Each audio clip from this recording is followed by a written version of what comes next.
verse 43 to 45.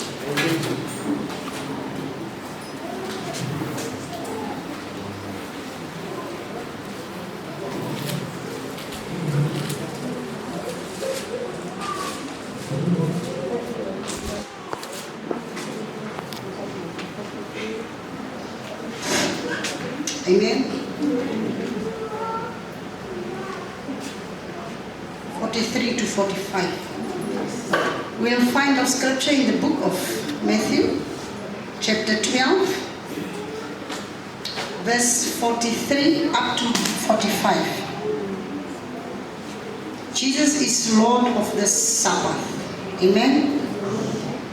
When an impure spirit comes out of the person, it goes through red places seeking rest and does not find it. Then it says, I will return to the house I left. When it arrives, it finds the house unoccupied, swept clean and put in order. The last verse. Then it goes and takes with it 7 other spirits more wicked than itself, and they go in and live there. And the final condition of that person is worse than the first. That is how it will be with the wicked generation. Praise the Lord. Then we take our last verse, Revelation chapter 3, verse 11.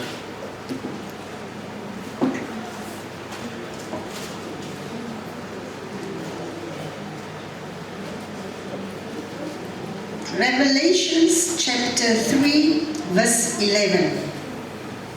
To the church of Philadelphia. I am coming soon. Hold on to what you have, so that no one will take your crown. Amen. Hallelujah. Hallelujah. Amen. God is good. All the time. All the time. God is good. So my message today is maintain what you have received. Hallelujah. Amen. You see, the Bible tells us that the blessing of the Lord maketh rich and adds no sorrow. Hallelujah. Amen. But many a times we come across the opposite of what the Bible says. Not because the Bible is telling a lie. Hallelujah. Amen. But because we do not maintain what we receive. Hallelujah. Amen. You see, today we have come because some of us are looking for jobs and some of us want a one-on-one so that the Lord may change our circumstance. Hallelujah. Amen. We want our lives to be better for the good because there are mouths to feed. There is a family to sustain. Amen. Amen. Hallelujah. Amen. God is good. All the time. But what you're about to receive today, if you cannot maintain it, you will lose it, the Bible tells us. Amen. Hallelujah. Amen. Revelation says, hold on to what you have, so that no one may come and steal your crown. Praise the Lord. And Matthew just told us that when a demon is cast out, it goes into the wilderness and just to return back to his house. Hallelujah. And once he returns to find the house clean, he brings 7 more with it. And the person will be worse off than before. Now, this is what happens when we do not maintain what we receive.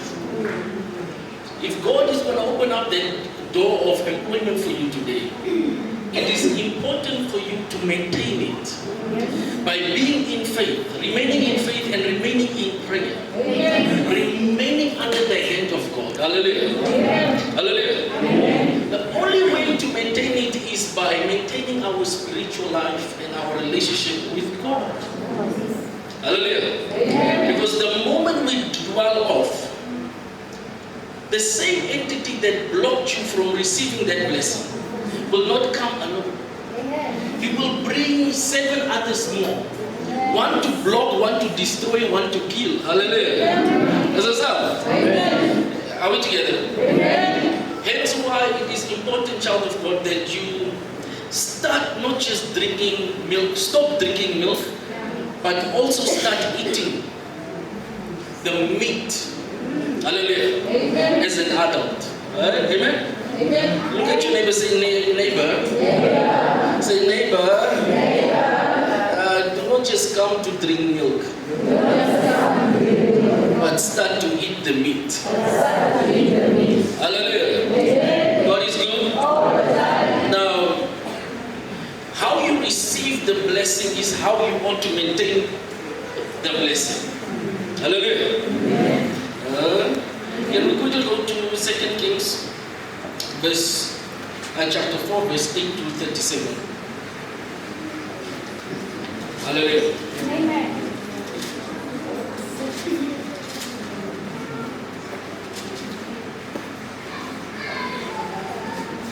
2 Kings chapter 4, verse 8 up to 11. 37. Up to 37. Yes. Amen. The Shunammite's son restored to life. One day Elisha went to Shunem, and a well-to-do woman was there, who urged him to stay for a meal. So whenever he passed by, he stopped there to eat. She said to her husband, I know that this man who often comes our way is a holy man of God. Let's make a small room on the roof and put in it a bed and a table, a chair and a lamp for him. Then he can stay there whenever he comes to us. One day when Elisha came, he went up to his room and lay down there. He said to his servant Gehazi, call the Shunammite. So he called her, and she stood before him. Elisha said to him, tell her, you have gone to all this trouble for us. Now what can be done for you? Can we speak on your behalf to the king or the commander of the army? She replied, I have a home among my own people. What can be done for her? Elisha asked. Gehazi said, she has no son and her husband is old. Then Elisha said, call her. So he called her, and she stood in the doorway. About this time next year, Elisha said, you will hold a son in your arms. No, my lord, she objected.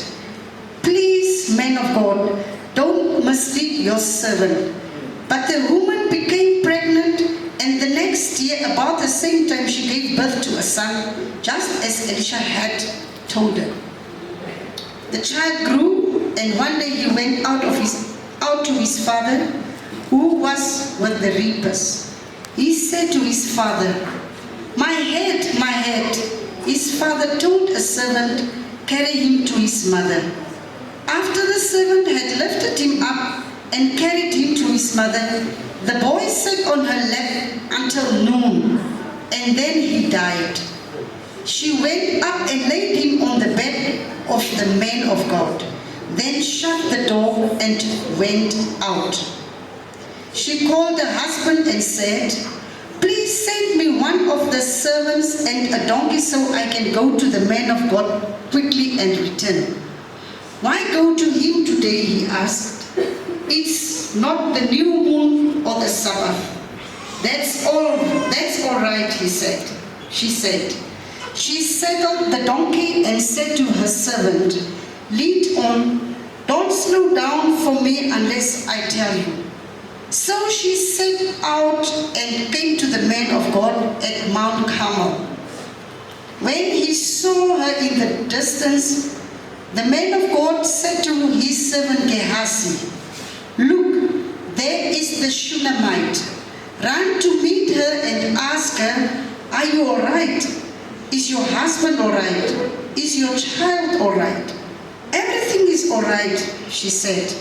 When she reached the man of God at the mountain, she took hold of his feet. Gehazi came over to push her away, but the man of God said, "Leave her alone. She is in bitter distress, but the Lord has hidden it from me and has not told me why." "Did I ask you for a son, my Lord?" she said. "Didn't I tell you, don't raise my hopes?"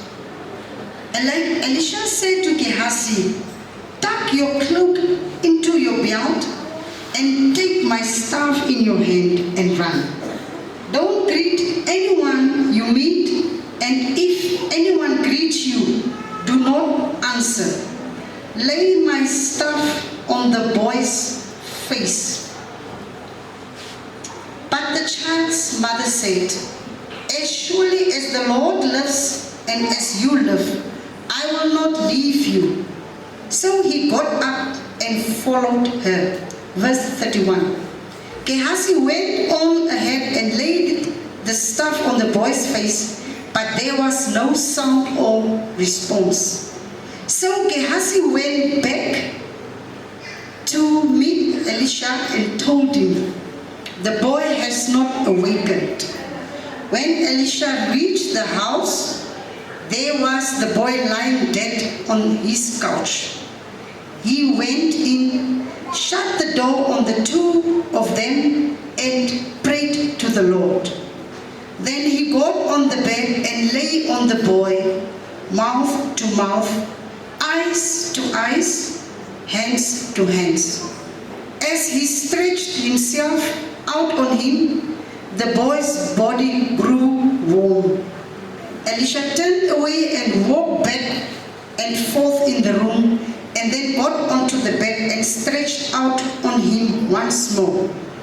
The boy sneezed 7 times and opened his eyes.